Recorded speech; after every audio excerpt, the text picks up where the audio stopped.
permainan ini pesan bukan kasihan, harusnya dia tuh kayak menyesal gitu loh dibuang sama Chelsea. Sama Maresca tuh bener-bener gak dikasih tempat, sama Arteta dipungut dikasih tempat, tapi ternyata permainan dia nggak ada perkembangannya sama sekali. Tadi tuh taktikan burung kalau kata tim Nankatsunya Tsubasa tuh. Southampton bener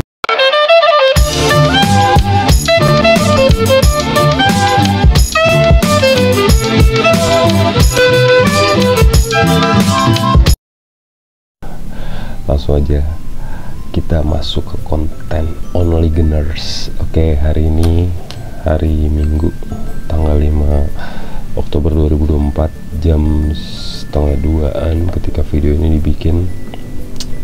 Gak lama setelah pertandingan matchday ke-7 Liga Inggris antara Arsenal versus Southampton tadi. Jadi langsung aja kita bahas detailnya.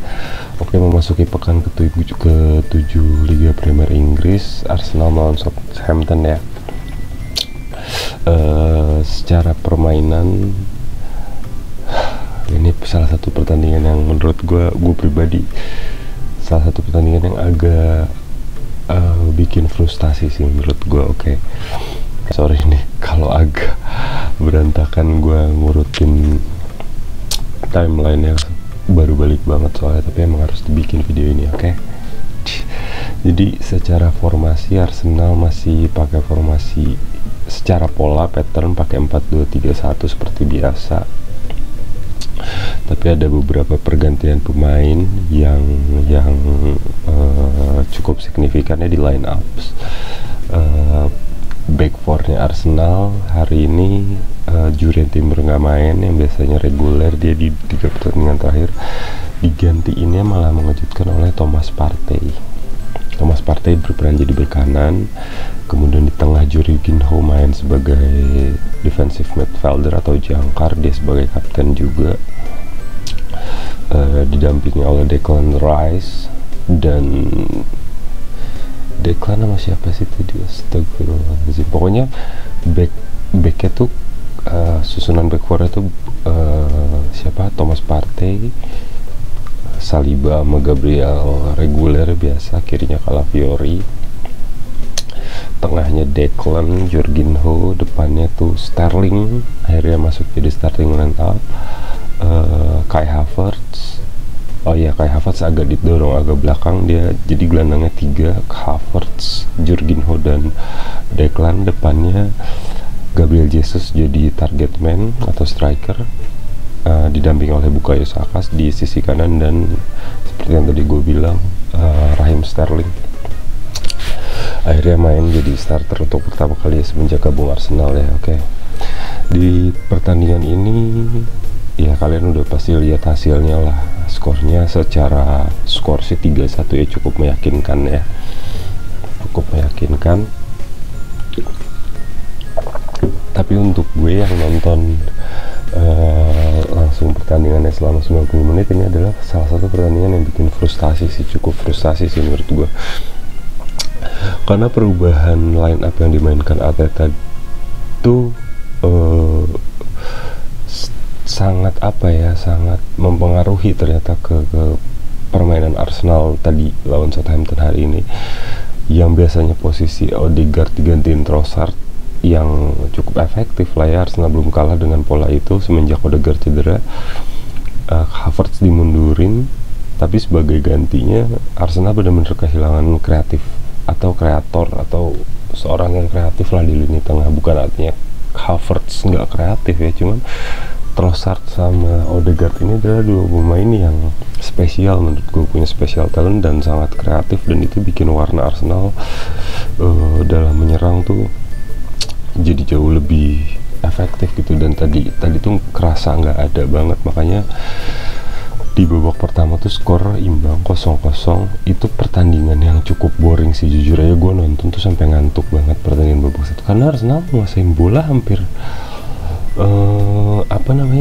full babak pertama tuh.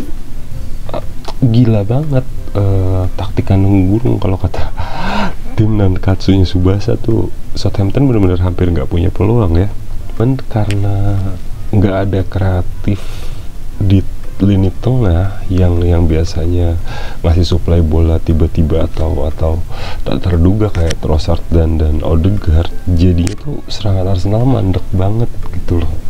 Sterling, ya Allah, jujur aja gue akhirnya tahu kenapa si Maresca tidak mau menyimpan dia dan Pep membuang dia dari City. Emang Sterling tuh menurut gue khususnya di pertandingan tadi, Sterling bener-bener nggak berguna banget, jujur aja, sangat nggak berguna. Dia ngapain amat sih, speednya emang kenceng banget tapi jujur aja tidak memberikan sumbangsi atau kontribusi yang nyata buat tim gitu loh. Dan itu sangat melelahkan, apalagi sorry itu saya bukan gue ngeremehin Southampton, tapi dari permainan dan peringkat jauh banget dari Arsenal yang harusnya Arsenal bisa sangat menang mudah sebenarnya. Cuma tadi ternyata masang Sterling tuh bukan jawaban untuk Arsenal bisa menang. Mungkin gue ngerti kenapa Arteta mengistirahatkan Martinelli, Trossard, atau beberapa pemain yang biasa reguler main ya untuk alasan ini kan, rotasi lah, takutnya kelelahan, apalagi nanti abis ini main di jeda internasional break juga kan, pasti kecapean. Tapi tadi tuh gue berharap sebenarnya, jujur ya, gue pribadi berharap Sterling bisa membuktikan sesuatu atau memberikan sesuatu gitu loh, karena dia kan udah ya kasarnya kasihan lah, bukan kasihan, harusnya dia tuh kayak menyesal gitu loh dibuang sama Chelsea. Maresca tuh bener-bener gak dikasih tempat sama Arteta, dipungut dikasih tempat, tapi ternyata permainan dia nggak ada perkembangannya sama sekali. Tadi tuh gue capek banget kalau harus ngomongin ngomongin adaptasi lagi. Kayaknya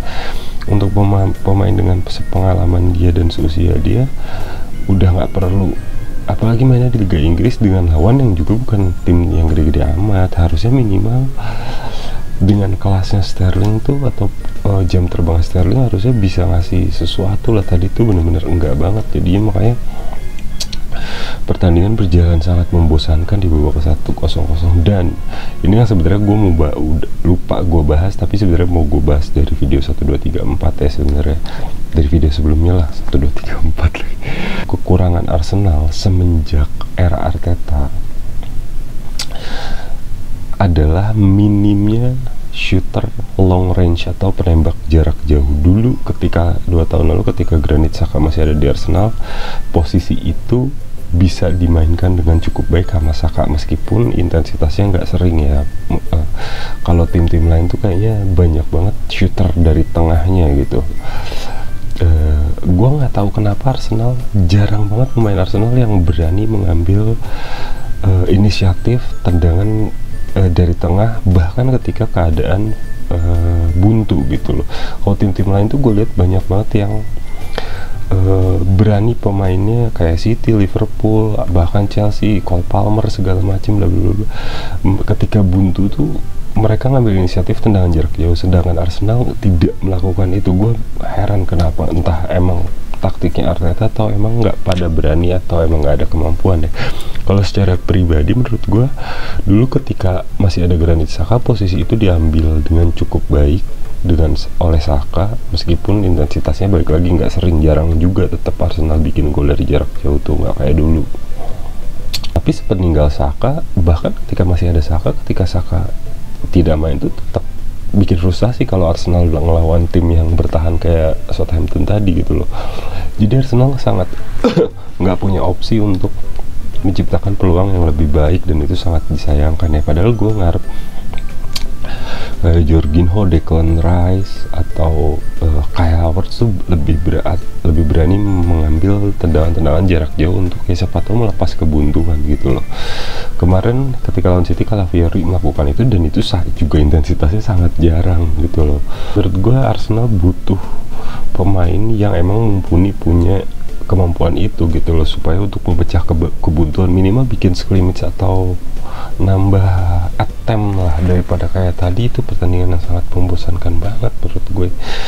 Dan sejauh ini ya, kita nggak usah bahas sebelumnya deh, bahkan semusim ini aja hitungan Arsenal bikin gol dari luar kotak penalti itu jarang banget sebenarnya. Kalaupun iya adalah peluang yang sangat-sangat gampang sebenarnya, atau terbuka lebar lah, dan itu biasanya yang lakuin Bukayo Saka. Habis cutting inside dia bawa cutting inside terus dia shoot, dan itu template atau textbooknya Saka ya, tapi nggak ada yang melakukan tendangan. Jarang banget gue lihat pemain Arsenal yang melakukan tendangan jarak jauh dari sekitar 30-35 meter lah kayak yang dulu biasa Saka lakuin gitu kalau Arsenal buntu. Sekarang tuh jarang banget. Bahkan even Declan Rice tuh gue tadi berharap Declan melakukan itu gitu, taunya enggak sama sekali. Di musim ini salah satu PR Arsenal adalah mungkin lebih banyak training untuk latihan tendangan jarak jauh ya, untuk melepas kebuntuan ya, karena kadang kita ngelawan tim yang main low blocks atau defense banget dan kita nggak punya opsi karena saking rapatnya pertahanan. Jadinya punya seorang eksekutor tendangan jarak jauh untuk membuka peluang itu adalah satu hal yang baik sih menurut gua, kurang lebih sih kayak gitu ya. Di match ke-7 tadi lawan Southampton, yang lebih bikin frustasinya Arsenal sempat kebobolan duluan oleh Archer ya kan. Itu gue udah kesel tuh nontonnya tadi tuh, kayak ya iyalah pakai kebobolan lagi ya kan. Untung nggak selang bentar aja, nggak berapa lama Havertz bikin gol, umpan dari Bukayo Saka, di shoot dari luar kotak penalti sama dia, gol. Kemudian gol kedua dibikin oleh Gabriel Martinelli, umpan dari Bukayo Saka. Itu golnya cukup bagus dan itu terjadi ketika setelah gol kayak Havertz tadi, Arteta akhirnya masukin Trossard, Martinelli, dan siapa sih satu lagi tadi, Trossard, Martinelli yang gue inget ya. Jorginho diganti siapa sih, sama Merino main. Itu benar-benar akhirnya permainan Arsenal kembali karena ada Trossard sebagai kreator dan Martinelli lebih efektif daripada Sterling. Oke, gue mungkin di video sebelumnya agak keras ke Martinelli karena ngeselin, tapi ternyata lebih better Martinelli daripada si Sterling sih. Martinelli even masih suka maruk seperti yang gue bilang, tapi dia secara pergerakan masih jauh lebih efektif dibanding Sterling. Kalau Sterling tuh udah kayak males nyari bola gitu loh, dia buka ruangnya juga udah jelek banget. Sementara Martinelli meskipun ngedribble tuh sambil nunduk-nunduk, tapi dia tuh mau berusaha keras untuk nyari ruang sehingga terbukalah peluang. Kayak gol kedua tuh benar-benar peluang banget, peluang kreatif yang murni dibikin sama Martinelli ya, meskipun awalnya dari Bukayo Saka ya, sehingga Arsenal jadi unggul 2-1. Kemudian gol ketiga dibikin oleh Bukayo Saka, Trossard dribble di passing ke Martinelli, sama Martinelli dieksekusi nggak jelas karena pemain Southampton ngebuangnya salah. Pemain Southampton langsung disamper sama Bukayo Saka, akhirnya jadi 3-1, kurang lebih kayak gitu. Overall pertandingan ini secara nilai sih menurut gue untuk kelasnya Arsenal ya, skornya oke 3-1, tapi permainan Arsenal tuh 6 sih menurut gue. Kalau 1-10 permainan Arsenal 6. Kredit khusus untuk Kai Havertz karena dia menyamai rekor Robin van Persie sebagai pemain Arsenal pertama semenjak Van Persie yang bikin gol selama 7 kali berturut-turut di Liga Inggris di kandang alias di Emirates Stadium, dan itu udah lama terjadi ya. Berarti Van Persie kan 2012 cabut. Semenjak Van Persie cabut baru Kai Havertz yang bisa melakukan itu secara berturut-turut. Kemudian Bukayo Saka juga terlibat lagi karena ada milestone dari Bukayo Saka, dia sebagai pencetak assist terbanyak sampai di pekan ke-7 ini di Premier League. Lalu Bukayo Saka juga menjadi satu pemain nomor 5 kalau gua nggak salah yang menjadi pemain dengan